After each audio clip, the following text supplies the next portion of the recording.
Today I'm in conversation with David Sanger, the New York Times longtime correspondent covering national security, on how geopolitics is influencing the evolution of technology and how technology may be influencing geopolitics. So, David, it's great to have you here with us in Aspen. It's a treat for me because normally you're asking questions. I get to ask a few questions as well this time. Well, it's really a treat, Kent. We've known each other a long time.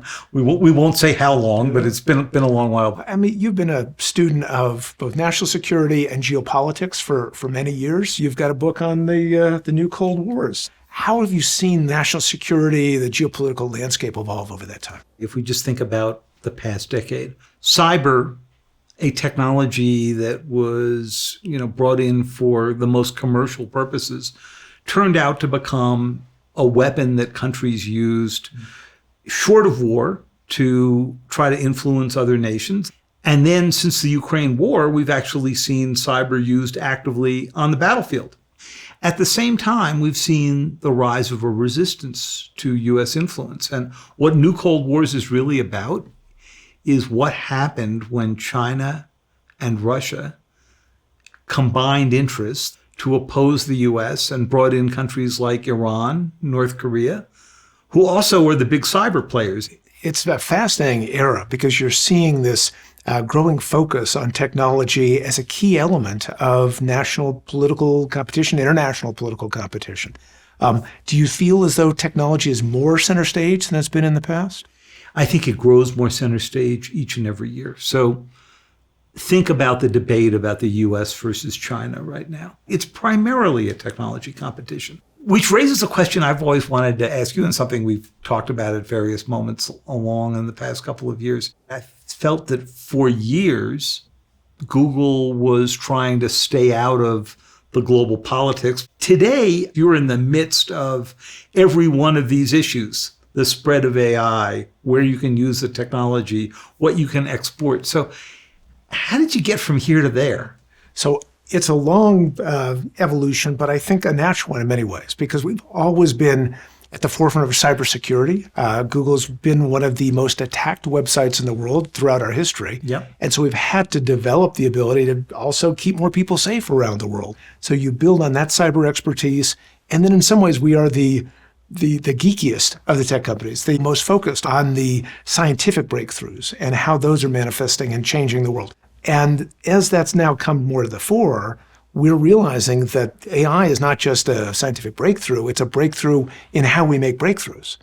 And as a result of that, it has huge implications for energy, for quantum, for material science, for agriculture, for clean water for people around the world. So you very much feel as though you're part of this international conversation. And we feel an obligation to get that right, that we want our tools to be used for good. We want to develop deep relationships with governments. And we've further doubled down on our work on cybersecurity. So this is really fascinating because, yes, you are part of the global conversation, but you're also part of the global competition here. And I have a sense, maybe this is wrong, that, if I'd asked you this question 10 years ago, you would have said, we're a global company. But now you have to kind of choose sides. Tell us a little bit about how you manage that, particularly with China. It's important to recognize that in many cases, AI races or technology races are won not by the first country to invent a technology, but by the best countries to deploy it. China right now has its AI Plus program. It's investing hundreds of billions of dollars over the next couple of years in AI subsidies and support. That's a neck and neck race on a global basis. We think we have some of the best tools out there. We're something like 300 times more efficient than we were just a couple of years ago. So we do think there's an advantage to winning the race. And the faster China progresses, the faster the United States has to progress as well.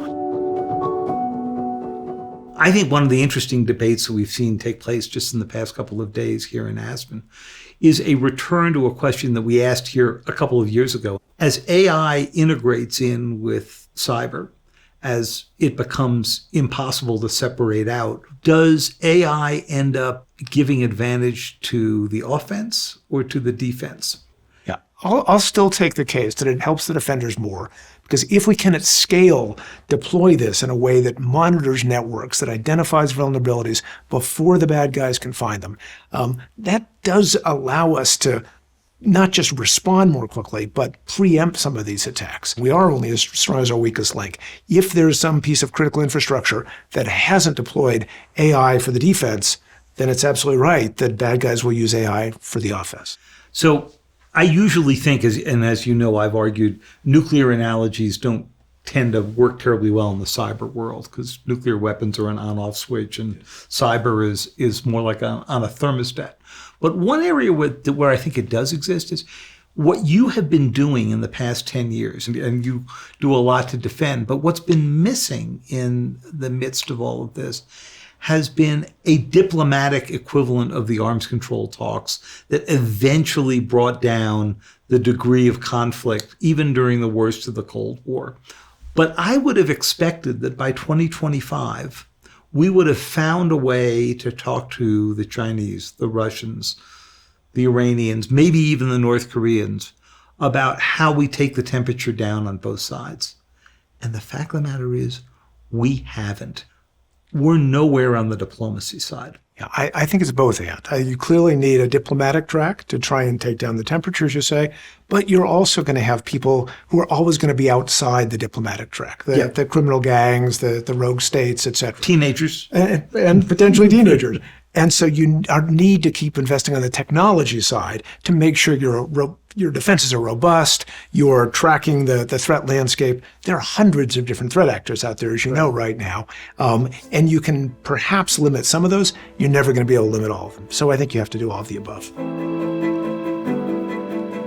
So let me ask you, when you think about the 3 years we've had of the Ukraine war, it seemed, as I've said in the book, a little bit of 1918, right, trench warfare, a little bit of 1945, strategic bombing going on, and a little bit of 2023 or 2025, which is to say a tech war that has happened both on the cyber side and the drone side. When you look at it from Google's side, what did you learn from that tech war that surprised you? Yeah. So early on, we went to help push back against cyber attacks that we from the first day. And we had something called Project Shield, which helped shield various both government and private sector websites that were being attacked. You had changed Google Maps to help people get out of the country. Well, it was actually quite tricky because you would change them one day and then the escape routes might be targeted. So you have to be quite careful about how you did that. We actually ultimately negotiated, I think, a good approach to that, but it shows the difficulty of trying to be involved in an active conflict situation. Cyber originally was thought to be a huge vulnerability. It turned out to be perhaps not as key early on, in part because there were a lot of private-public collaboration efforts to keep cyber attacks from being as successful as they might have been. But then, as you say, you see the drones, you see now attacks, $1,000 drones taking out $100 million strategic bombers. It's in a sense like, the longbow at Agincourt or the advent of tanks in the First World War. It changes the nature of warfare and again brings technology back into the middle of the conversation of geopolitical advantage. Thank you very much for sharing your expertise, your years of experience and your perspective on this. It's been a great conversation. Thank you. It's been great to be with you, Ken.